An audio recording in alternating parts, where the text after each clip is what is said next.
Hey there, everybody. Welcome back to the Planes, Trains, and Comic Books channel. My name's Matt, and today we're going to review Batman the Brave and the Bold #1.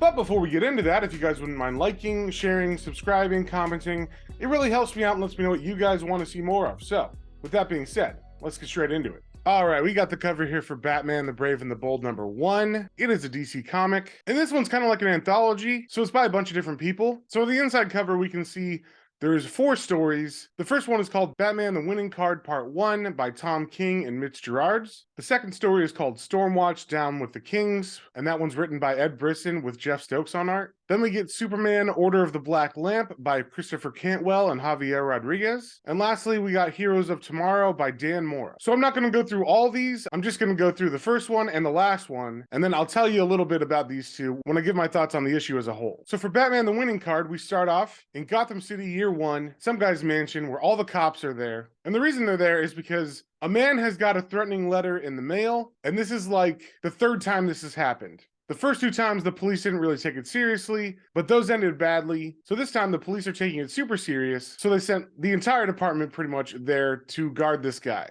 Meanwhile, Batman is chasing down this man in a train yard, and this guy's really just scum of the earth. He's basically just a guy who killed his wife, and Batman is tracking him down. And this is important because, like I said earlier, all the cops are protecting that man who got a threatening letter in the mail, and Batman's busy with this guy. So when we get to the 3rd part of this story, and we find out that there's a girl who's been kidnapped, and the dad has called the police multiple times, but they don't have anybody to send to the house because they're busy at the mansion, and Batman is busy too, so he's not on the lookout for this girl. And this father is just in desperation, not knowing what to do, as he tries to call as many people as he can to get the word out that his daughter is missing. Then we cut to the daughter, and she is actually in a park somewhere. We don't see his face initially, but we do know that he makes balloon animals, and that is the main reason why the girl is talking to him. And we can tell by the dialogue, this guy's kind of off. And as we turn the page, we see that is because it is the Joker, and he is sitting in the rain talking to this girl in the middle of a park with a balloon in his hand. And that's where I'm going to stop this one. I don't want to spoil any more. So this is the 4th story in this issue. It's called Heroes of Tomorrow, and it is by Dan Mora. So right away, you can tell it's different. It's black and white. It's got a manga style, and it's definitely set in the future where Batman has a bunch of future tech, and we see he's out on the prowl because there's a bunch of robots going around murdering people and citizens in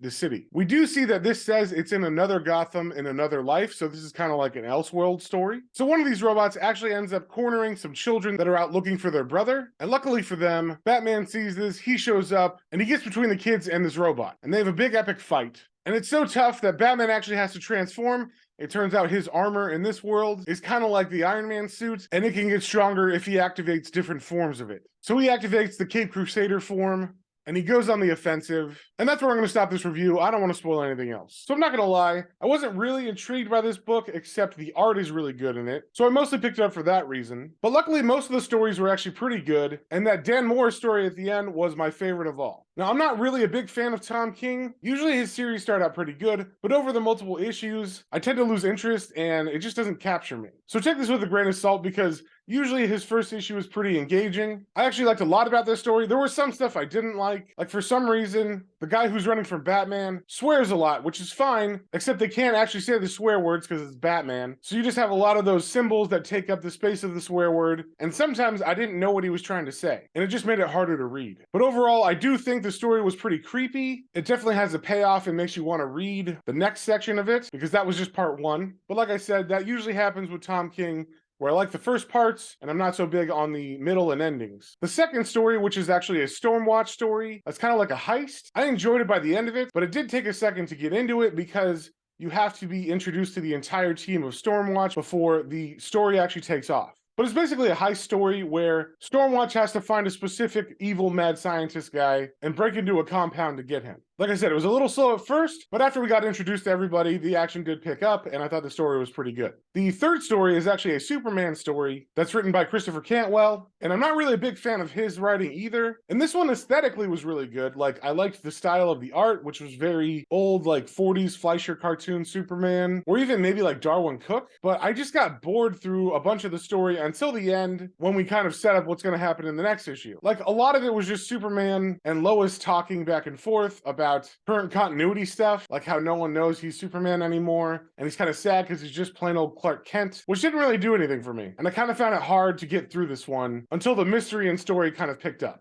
Now, by far, my favorite story out of this collection was the fourth story, the Dan Mora manga-style Batman story, Heroes of Tomorrow. And I think I like this one so much because it's so different. It's not your standard Batman. I would totally read this if it was its own book, or maybe like an original graphic novel, because it really feels like Batman Beyond with all the tech and the futuristicness of it. But we learned some things in the issue that definitely makes it seem like this is just another reality. It's not somewhere in the future of Gotham. So I thought that was really cool. Unfortunately, this one will not continue like the other ones will, because it just said end at the end. It didn't say part 1 of anything. But DC, if you're listening, please make this an original graphic novel. Dan Mora's art was beautiful in it, and I love the black and white manga style for this futuristic Batman. So overall, I'm going to give this issue a 4 out of 5. I had fun with most of the stories while I was reading them. There were ups and downs, definitely, but I did think this was a solid first issue for a new series, and it was like 70 pages long, so you definitely got a good chunk of story from each little section. So I'm definitely going to read the next issue, just to see where it goes.